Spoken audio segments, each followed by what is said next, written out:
Hello, I'm Cherry Potts, and this is one of the 30 odd pieces of video that we've produced for the celebration of our 8th anniversary, the ARACHNEVERSARY. The book I'm going to talk about today is Departures. And this came from the Story Sessions. The Story Sessions was a live literature event which we ran as though it was a folk club. So we had invited headline authors, around 3, and we had floor spots, which we called Flash from the Floor, and people could either bring something ready written or they could write something in the interval. And it had to be a maximum of 100 words, so there was lots of people getting an opportunity to say something. And we also had something that we called Test Bed, which I did because, as a writer myself, I had found that the very best way of editing was to read what you thought was more or less finished to a room full of strangers. The things you spot under those circumstances. So I thought I'd give people an opportunity to do that, and the audience gave written feedback in the interval while they were also writing their flash fiction. Busy interval, get your drink, write something, critique something, and I checked that nobody was just being unpleasant, which in fact nobody ever was, and so that the writer who'd done the test bed got written feedback from quite a few people potentially, so that they could go away and polish their work. So, providing a service to the writing community always round.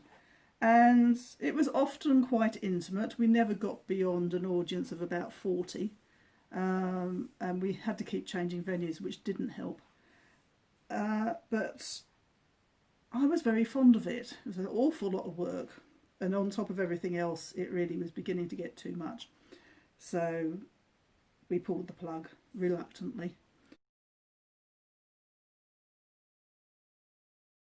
Snoopy is dead and the world is in mourning and you're sorry, but you can't pretend you care. But you admit that without his comic genius, there's a cold wind now blowing through the funny pages. There's a funeral for Snoopy, but it's only for stars of the strip. You're not invited. It's quite a big send-off. All over town, everyone can hear it. There are fireworks. You like fireworks? The Peanuts franchise has been marketed to the hilt. It doesn't take you long to track down a full-size Snoopy costume. When you try it on, you're pleased that it's so woolly. That'll keep you snug during the cold winter months ahead. Your hair is quite distinctive, and you're worried that the headpiece won't cover it up properly. But it's fine. It's better than fine. It pads out all the crevices nicely and helps give Snoopy's head that soft, squidgy shape that's so endearing. You put the supper bowl between your teeth, the way you've seen the real Snoopy do countless times in countless strips. You go up to the front door of Charlie Brown's house, you kick against it 3 times, loud, insistent. This is the classic opening to many a Peanuts cartoon, supper time at the Charlie Brown house, and Snoopy banging on the door, demanding to be fed. And you can imagine it already on the page. This is panel 1. Charlie Brown opens the door. He stares at you. He doesn't say anything. He doesn't know what to say. And this is a crucial moment, you know this. If he accepts you, then you're okay, and the strip can continue. But there'll be 1,000,001 reasons why he wouldn't want to accept you. For a start, you're some strange kid he doesn't know, pretending to be his dead dog. His eyes water. Is he going to cry? You think he might cry, or will he be angry? Charlie Brown doesn't do anger well. His character is sold on that essential wishy-washiness of his. But if ever boy's going to get angry, it's now, surely. And you're suddenly aware of just how obvious the costume looks. The zips and fastens exposed for all the world to see. You're some ill-fitting parody of a best friend he only buried last week. And then his face softens. He has made the decision to play along, you can see it. Or has he been fooled? Is he really that much of a blockhead? Snoopy, where have you been? We thought you were gone for good, he says. The speech bubble appears to his side. You can read the words clearly. His response is now official. And that is panel 2.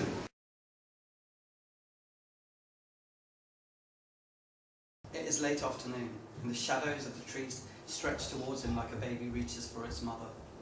They slide over his smooth white fur, echoing the stripes that are chocolate and drip down his side. A short noise, like a breath, followed by a thud, and he stops dead. His pale grey eyes scan the white ocean that stretches before him, his tail dropping, lowering to rest just above the snow. His own shadow writhes like a demon.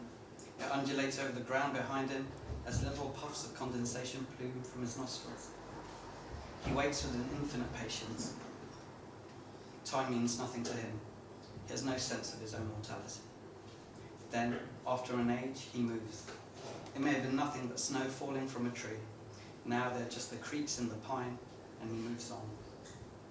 He picked up the scent of the female 3 days ago, and he has called for her, but he has heard nothing in return.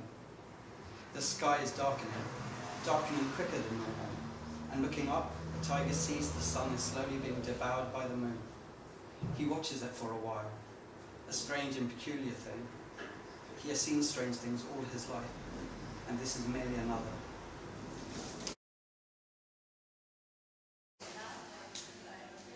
Once upon a time, there lived a maiden who was not born from mother and father, but made by wheelers, out of snow gathered from a bottomless pit under the light of St. Ilia's sun.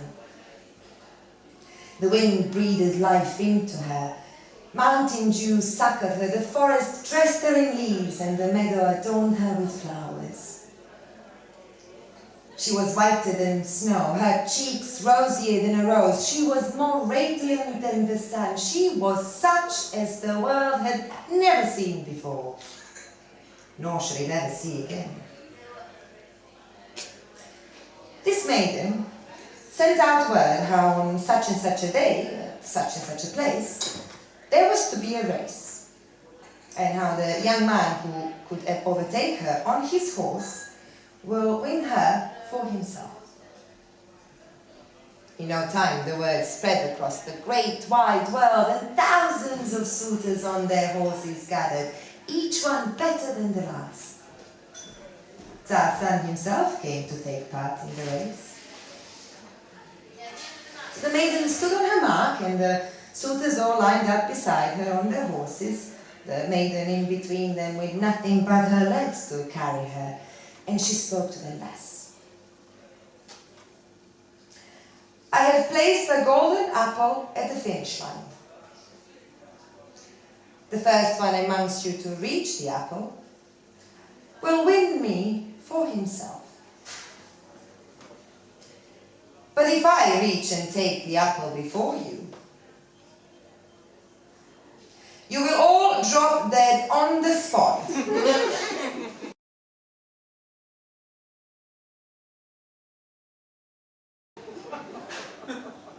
As she looked up, on cue,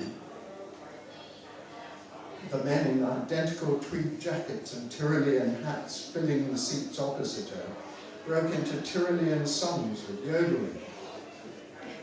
They looked identical too, very like her date-mate dog's sex tape. They stared straight ahead, concentrating on their complicated harmonies and high notes. But Maureen was sure that the man, one from the far end, raised an eyebrow and glanced at her for a moment. At Oxford Circus, they stood up, turned as one, and strode out of the carriage. Shall I follow him? You risk the debt of a lifetime staring at some bilge in a shop window and then encountering him by pure coincidence and not follow him? She rushed to the door as it closed and trapped her right arm in it so that she was on the platform and her hand and bag were still inside.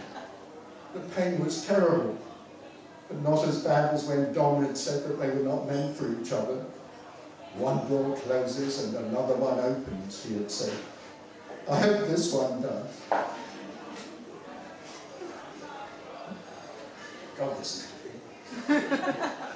When it did, officials and the man in the fedora rushed up to her, but she slipped past them and chased the singers as fast as her increasingly damaged body and inadequate sandals would let her.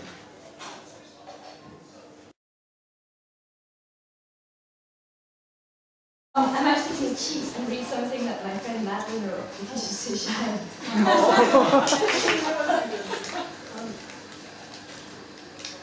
Laura stopped as the snowflakes started to fall. Couldn't she just stay out here? She loved the snow and was already late. They wouldn't miss her, surely. She could take the long way home, past the beachfront, and watch the flakes melt into the jet black sea. Why do I always feel like I have to go to Cecilia's on Christmas Day, she thought, before trudging on towards the warm welcome that awaited her. Like the previous reader, I'm reading this for my friend also. Tell us who it is. Well, he sort of brought his husband. A bit shy tonight. Ben played the guitar. Loved the guitar. Hendrix, Clapton, Segovia. Then a stroke of no luck took his right side away. Now he wakes up for the 400th day, like a groundhog, afraid of its shadow. And they stuff mush in his mouth and wash it away with his nappy. He lifts his right hand to say, "That's enough," but it just lies in his lap, unawares. Lo! Here comes his brother for his annual visit with a gift, a special CD. John Williams and Julian Breen, together, he says. Ben breaks down in tears. He hates the guitar. This story originates from when my daughter was at nursery.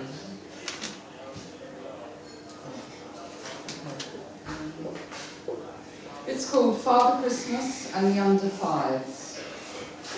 It was the Saturday before Christmas. 7 children, including my daughter, Caroline, dashed about the house. I was looking after her friends from nursery while their parents went shopping for the afternoon. What could go wrong, apart from expected mayhem? To calm things down, Caroline suggested everyone go into the sitting room and form a circle. I admired the way they complied, legs crossed, eager for the next thing to happen. "So," said Caroline, "does anyone believe in Father Christmas? Put up your hand if you do." No one stirred. Harry, the youngest of them, raised his arm, then let it fall.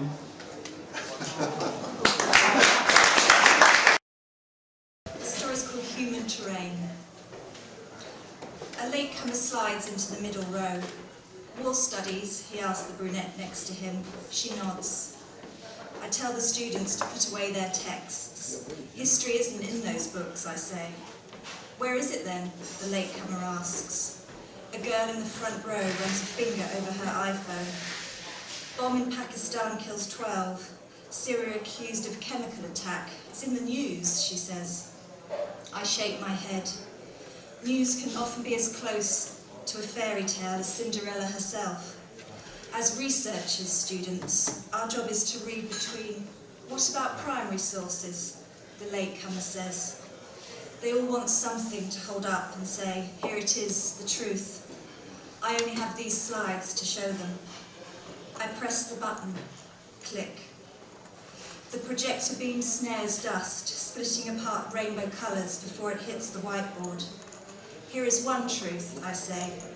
On Monday the 5th of March, 2007, a car bomb exploded in Mutanabi Street, Iraq's green zone.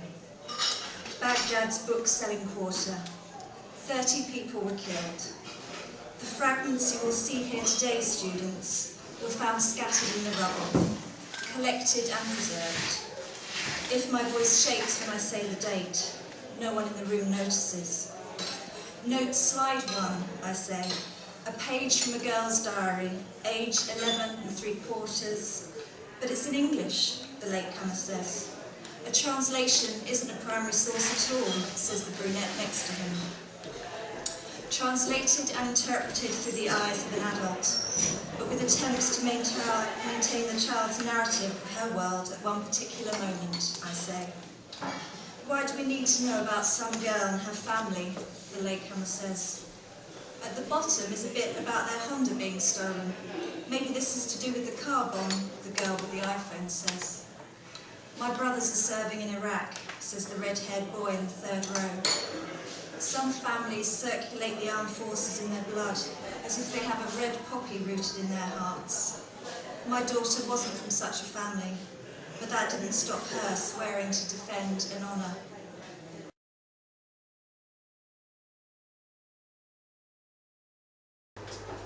Once in the blue moon of my prayers, I rise, brush the dust off my knees, and imagine the answering angel hears me as Tiger Woods might scent a far hole. Such fields of folks, of distance to cover, and one stroke to get it right. The angel, he floats down, and with the featherest of touches, taps a bus driver's shoulder, vanishing in a puff of something warm that smells like home. She turns, sniffs. A sudden longing hits her gut. The bus stalls for 10 short seconds, but is long enough for Ahmed to sulk off, hail the taxi, ask the chatty driver politely to shut up and drive. Down the road he accelerates, gotta get this bastard off my back seat, he thinks, narrowly missing Mrs. Smith, who startles a latte across her blouse and spews the foulest words. A schoolgirl passing taps a teacher with, "That's it, Daddy used those words." Father calls, cancels his afternoon mistress to meet his daughter's teacher for a serious talk. And the angel grips his clipboard, ticks the box for sin additionally averted as he catalogues the toppling dominoes of his handiwork. That's us, coiling out across the city, the magnificent dance of chance and chaos that few revel in. Many hate, some believe to be ordered only when desperate, whispering help, intense, needing an eye of money, love, or strength to break a door, as a burglar might when the alarm goes off, and old Miss Williams, her arms laden with bin bags outside the job center where she works, searches for keys, misses a £5 note leak from her purse. It falls slow as feathers, holy as answered prayers, to land among bags of reference letters, CVs, job applications, and exam results, these littered like discarded dreams of a generation, a new bag placed on top. I imagine the angel planned all this, felt I would step out empty-handed, save a couple of pennies tinkling like false gods. His left wing kind of twitched, and he saw I would come along, head bowed, feet scuffing concrete, kick one plastic bag swollen with rain, glimpse the £5 note I scoop into the emptiness that is my wallet, lift my voice up past skyscrapers, stars glittering with the mysterious ways that it said he works in, on past the angels to finally thank God. Thank you.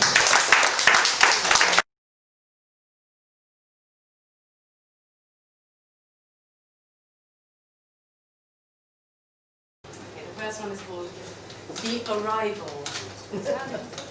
The Arrival.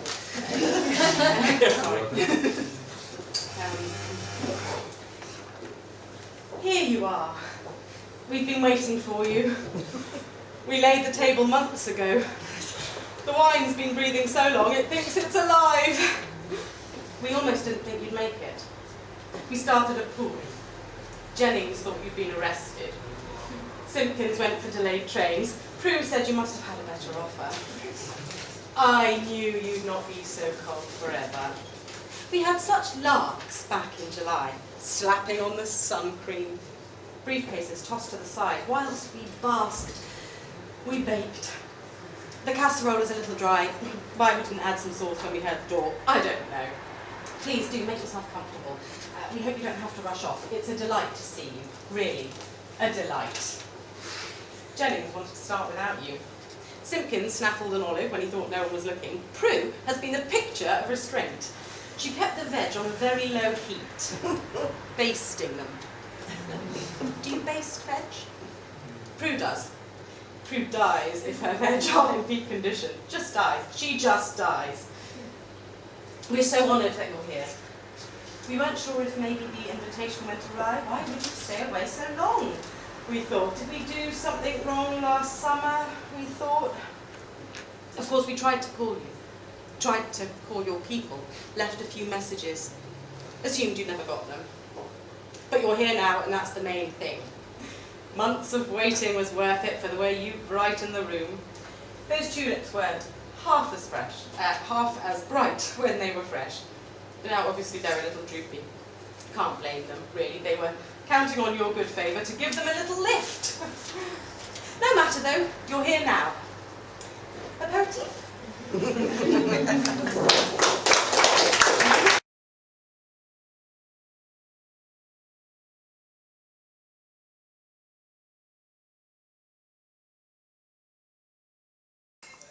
We live in a rented Victorian flat. The only heat we have is from a 2-bar electric fire with pretend logs. In winter, we carry this from room to room. We have little in the way of furniture, which is more to do with lack of money than being free-spirited. Because we are hard up, our main treat is a subscription to a weekly magazine each. I subscribe to Craft. I like needlework and making papier-mâché pots. These are my interests. Rob buys Man, Myth and Magic.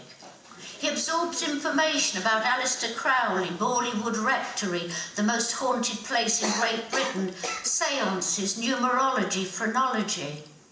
After reading an article on palmistry, he was able to accurately assess my character, which after knowing each other for over 5 years was not so surprising. Rob can be silent and intimidating. At his factory, I know the younger men who are still apprentices look up to him. One day, he told me they'd put together a Ouija board. Then he brought home a piece of polished wood in a heart shape. It's a planchette, he explained. You put your finger on it, ask a question, and spirits move the planchette to spell out the answer. It's amazing. We can contact the dead. I was working on a patchwork throw at the time and merely nodded. Aren't you interested, he asked. No, not really, I said. It wasn't just that. The idea of him contacting the dead in his lunch hour made me apprehensive.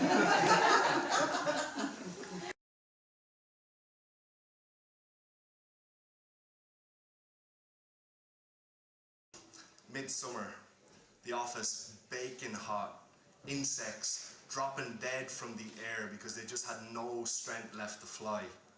And the chief, he just couldn't take it anymore off Henry. He just couldn't take it.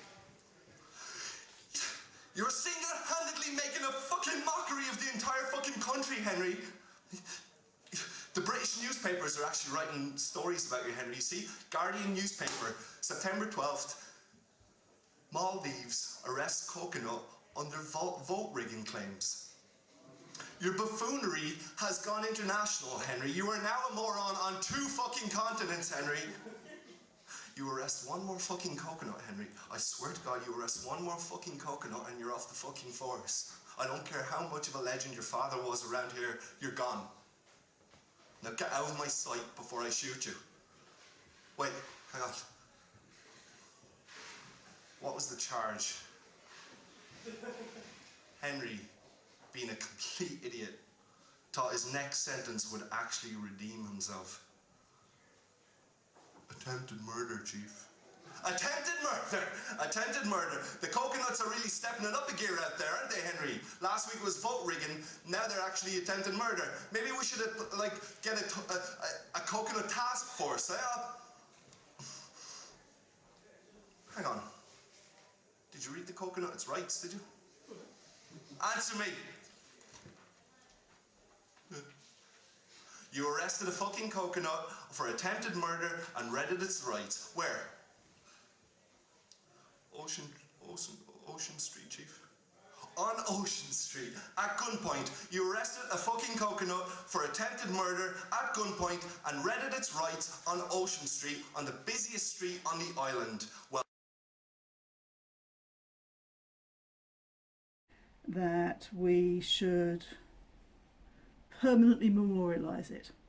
So I wrote to every one of the authors who had headlined or turned up and done a test bed or randomly written something in the interval, and said, do you want to be in a book? Shall we think about themes? What do you fancy writing about? And various things were thrown at me, and I looked and thought, how can I incorporate all of those into it? And because we were feeling a bit valedictory, I came up with the theme of departures, because everything that everybody was suggesting could fit into that, given some imagination, and I trusted them to have that. So this book is stories and poems from various people who were involved in the story sessions during its life. And there are some obvious themes. We have stories that are set in bus stations and on buses and in airports and train stations and that kind of thing. But we also have people leaving relationships, starting new lives, in one case going off to a wizardry college. Why not? And I was concerned that we would get an awful lot of death. People will write me death stories. What is going on with the death stories, folks? And we got a couple, and I included at least one, because it's a rather wonderful funeral story, and very funny. Who's got the ashes anyway? Rosemary asked, her plump arms gripping the table legs as she paused for breath. Did you bring them, Liz? No, Diana has them. They're in that bag over there, next to her coat, the one that says choose life.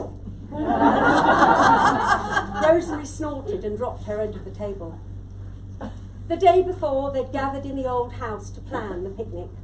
Diana said they should bury the ashes at low tide so they could be washed away as it came in. I'm not sure we're actually allowed to bury them, Rosemary said. I thought we could cut a hole in some carrier bags and, walk along the beach, letting it dribble out. She stuck one leg out and shook it, and then did the same with the other one as she took a chocolate from the tin and walked back to her armchair. Diana choked on her tea, spilling it down her dress. You mean, have bags down our trousers like in The Great Escape, Lizzie said. If I'd known I wouldn't have worn my skinny jeans, I'll never get a bag of ashes down these. They'd all collapsed with laughter. Diana had decided it for them. The universe will tell us when we get there. Watch out, Rosemary said. Dogs at 3 o'clock. Lizzie grabbed the bag with the ashes in it. Do ashes smell? I mean, they are dogs. This is bone. Could be a disaster. Diana leaned back in her chair, unperturbed as the dog licked her feet. The ashes are in a canister. Didn't you look? I think it's like powder. Powder? Really? I imagined it like cat litter, Lizzie said. Maybe bits of vertebrae. Oh, please, Lizzie, Rosemary said. Although the dogs were now safely in the distance, Rosemary was still anxious. Can we just get this done before anyone else comes along? I don't want us all arrested for illegal disposal of human remains. Don't worry, Diana said. It'll be fine. Now, have we got the feast for afterwards? Lizzie held up the picnic basket and a bottle of Carver. So, this is it, Rosemary said. Final goodbyes and all that. Well, her soul's been gone a while now, if you believe in that stuff. This is like her coat that she left behind. It's not really her, is it? Well put, sis. We're just throwing her coat into the sea for her onward journey, Diana said. Rosemary was cradling the bag in her lap, the handles wrapped tightly around her fingers. Lizzie stroked her arm. It's all right, Rosie. We're all at sea. Rosemary's chin quivered. Is that why my eyes are swimming? Lizzie chuckled and squeezed her hand. She took the food out of the hamper and arranged the containers on the table. A seagull swooped and squawked above them, and they all ducked. That would just about do me in if a seagull flew off with her, Rosemary said.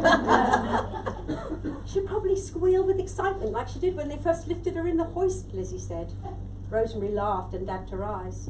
Yes, we all thought she'd be terrified, but that was the one thing she looked forward to in the House of Doom. We did our best, Rosie. 24-hour care, they said, for those last months. We couldn't have done that. We'd have been madder than her. I know, Rosemary said, caressing the bag. Let's make a toast and say what we need to say, Diana said. Oh God, here we go. Look, Lizzie, you don't have to say anything if you don't want to, but most parting ceremonies involve prayers and music for the deceased to help them transit from this world to the next. Diana leaned over and rummaged among the bags and clothes she'd dumped on the beach. She pulled out a case. Holy moly, said Lizzie. That is either your old violin or a machine gun, and I really hope it's a machine gun. Oh, what a comedian you are, and yes, it is my violin. Diana stood up, tucking the instrument under her chin. She shifted her stance and wriggled her shoulders. But you can't even play the violin. You never even bothered to learn it. Mum spent all that money on your violin, and then there was none left for my riding lessons, Rosemary said. Oh, that was a long time ago. We were just children. Some of us still are, Lizzie said. You're not planning to play that now, are you? I mean, seriously, this is a public place. There might be people with mental health problems. There will be if she starts playing, Rosemary said. If you want to know what happens between us, we sister, you'll have to whether it's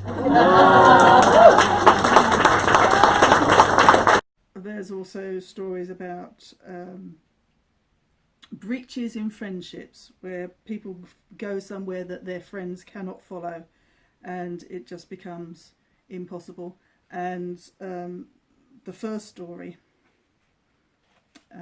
which is such a good opening, which is about a middle-aged woman facing the change, but it's not the change you think it is. Very, very funny story from Helen Morris there. Today I'd like to read a few short pages from my short story Alpaca Moonlight. It's set several decades ago in the time where there was, I think, 2 Silver Moon bookshops in London, to my knowledge. There may have been more, but this is particularly one set in Foyles. But we start off in my friend Deirdre's back terrace in Hastings. I'm off to London tomorrow, I said. A book launch in Foyles. Foyles? Is that like IKEA? She'd bundled her sheaf of curly hair onto the top of her head and secured it with a piece of garden twine. No, it's a big bookshop covering several floors. The author's Elfrida Greenlord. She's a notable feminist lesbian. Never heard of her. Deirdre adopted the sneer in both tone and facial expression she only adopts when talking about poor people, ugly people, smelly people, or anyone who works or visits a library. I persevered. Her writing is a bit like Sarah Waters, only more rural. Never heard of her either. What about Dan Brown? I've heard of him. He's not a feminist lesbian, Deirdre, I said. Your point being? She asked.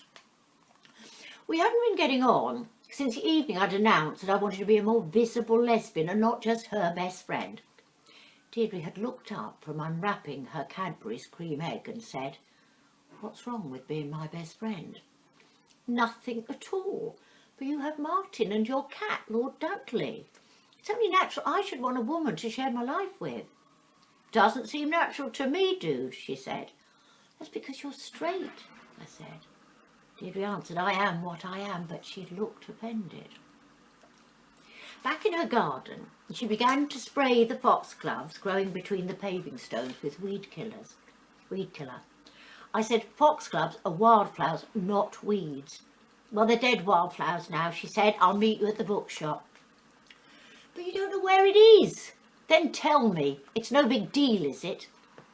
And yet it was quite a big deal. Deirdre was perfectly at home in Marks and Spencer's, Debenhams and Evans Outside. Perfectly at home in Born to Die Young, where she had her blonde highlights enhanced each month. But Deirdre in London, in a bookshop surrounded with shelves of just books. That was well outside her comfort zone.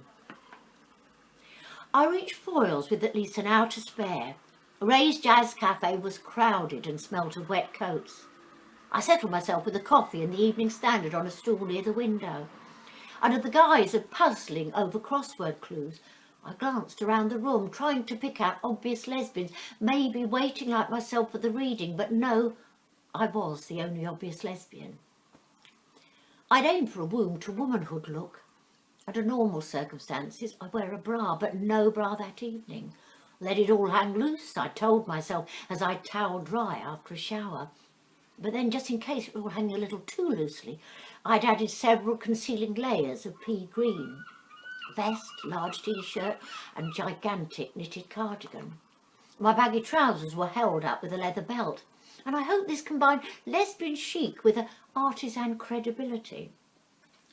I'd stuffed clean handkerchiefs into my pockets, a tube of peppermint, gum should I need to chew nervously yet carelessly, a big bunch of keys to jingle carelessly yet quietly, the key ring bearing an image of a semi-nude Anne Bannon heroine. Much loose change and a pearl-handled penknife with several useful attachments that in my 20-year ownership I'd never found the need to utilise. Finishing my coffee, I took the stairs up to Silver Moon on the 3rd floor. 4 rows of chairs were arranged in a semicircle. On a small table, copies of Elfrida Greenlawn's new novel, Alpaca Moonlight, were stacked next to a black and white photograph of the author hugging a sheep. I sat down in the back row of as the all-female audience began to drift in. Hungrily, I watched the women. Here was a club that I didn't yet belong to. Several women browsed the shelves. Now, why hadn't I browsed the shelves? What could be more natural than a lesbian browsing a shelf of lesbian literature? An excited murmur ran through the audience as a large woman, wearing a flower-patterned caftan and royal blue suede booties, carrying several John Lewis carrier bags, made her way determinedly towards the woman organising the event. My neighbour next to me whispered, "That must be Elfrida Greenlawn. She looks nothing like her photograph." "Actually," I said, "that is my friend Deirdre." Thank you.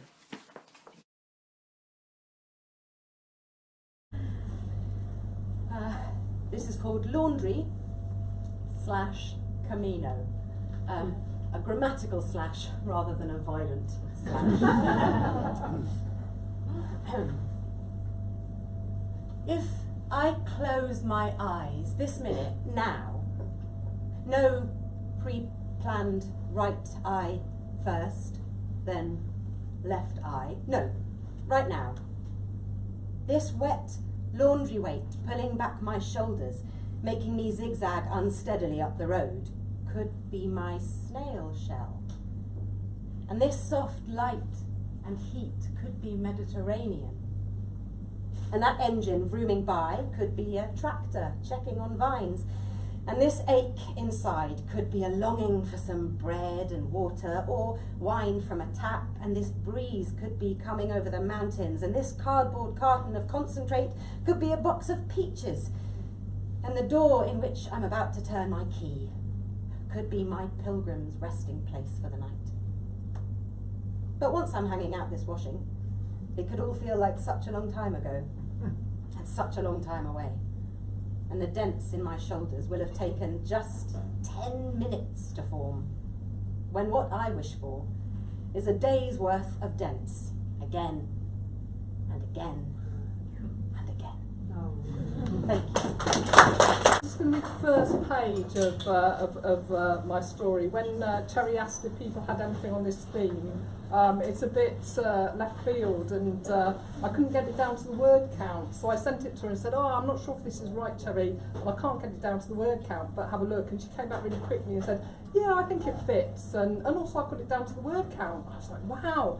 So I looked at it, and basically she'd just taken out all the swearing. So I like to think of this as the No Fox version that I will share with you. So I get to swim with a large number of very, very brilliant women, and so this is dedicated to all the brilliant women out there. It's called Change. I had read, of course, about the symptoms of the change. That time in a woman's life when she moves from being able to produce children to not. Not that I ever had to produce children, but the monthly wax and wane of my cycle has been as much a rhythm to my life as my own heartbeat. The rhythm that has set the ties of my life for decades. Sorry, the men are looking slightly nervous, don't worry, it's not. It's much worse than that. I had read, of course, about hot flushes, the mood changes, the loss of bone density. I had waited as my clock ticked downwards for the time I too would begin the change. I thought I was ready. I thought I knew all there was to know. Ah, my friends, I did not. I found when the time came that my own personal symptoms were not in the literature. They were not on Google, nor in the older mums posts on Mumsnet. They were not even whispered over large glinting glasses of Sauvignon Blanc in velvet dark wine bars. Hot flushes? Yes, I'd read about that. I was ready for that. I had read up diligently on the choices before me. I was prepared to stand in a suitably Shakespearean pose in some cluttered doctor's surgery and movingly enact to HRT or not HRT. That is the question. I was ready for that. But I was certainly not ready for having a spanning pair of red and gold leathery wings erupt suddenly through my back. No, I had not been ready for that. I had not been ready standing in the back garden that evening, holding my dusk pirate rum and black, watching the setting sun and feeling a cool spring breeze blow, and suddenly having the power of flight.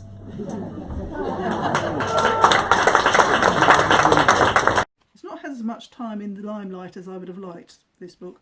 It deserves better. It deserves to be read. It's delightful. Another wonderful cover by Kevin Threlfall.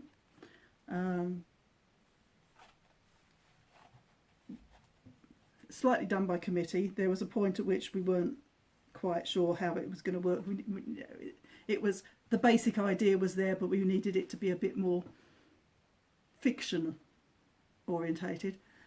So we had a long email to and fro with all of the authors putting in their two penners saying, can you make this a bit larger, and can we change this, and can we change that? Which feels entirely appropriate for the story sessions, because it always was made up by whoever turned up, really.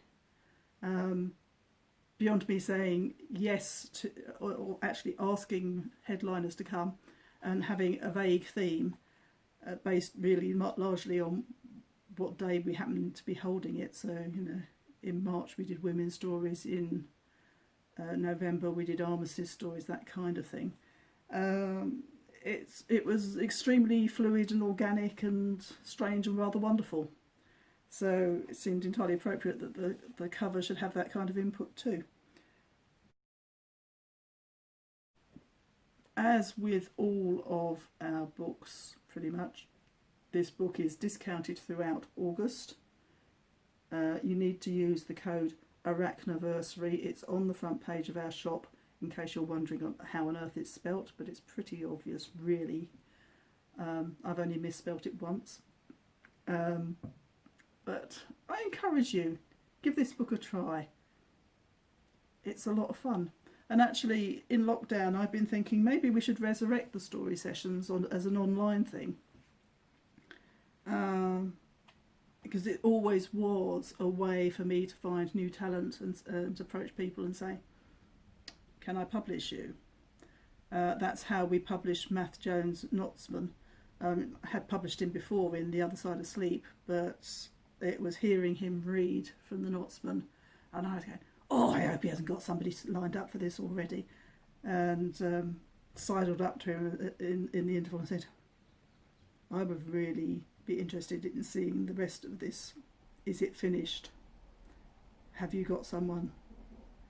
And he said, yes, it's finished, and yes, it's out with people. I said, will you send it to me anyway? Yes. I was so glad he did. So that was the point of story sessions for me, apart from giving our authors somewhere to showcase their work. It was to find new authors, and I do, and I did. And so it's a possibility.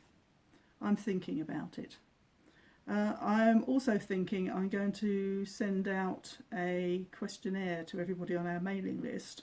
So if you're not on the mailing list, please join the mailing list. It's very easy to do.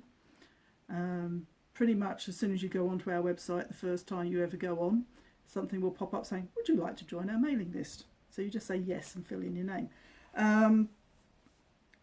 And about what direction we should take on one or two things. I know who I'm publishing for possibly the next at least 3 years. Got that all planned out. I'll be doing a post about that soon. But there's other things that we do which are a bit more fluid, and particularly now because live events. So I think the best thing to do is ask our audience. So if you want to continue being our audience, perhaps you'd like to join the mailing list and you can influence that. Okay, thank you for listening.